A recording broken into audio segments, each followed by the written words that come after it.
วบ่มีวี่แววจะกลับมาคือเก่า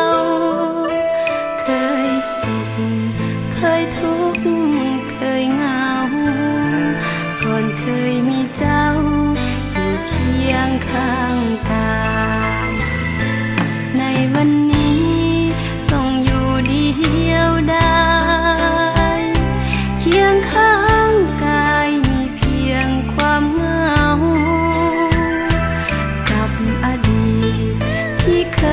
ยมีเฮาแต่วันนี้เศร้าจะโทรไปหาไผเป็นกำลังใจเพื่อสุดท้ายได้บอกน้องอยากจะขอเป็นเทื่อสุดท้ายสิได้บอกนี่คือคำขอ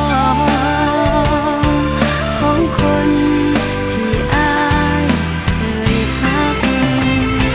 จากวันนี้สิเจ็บสิท้อจะบอกขอ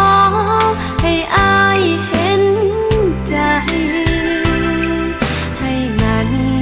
เป็นเทื่อสุดท้ายเป็นกำลังใจจากอายที่เคยฮัก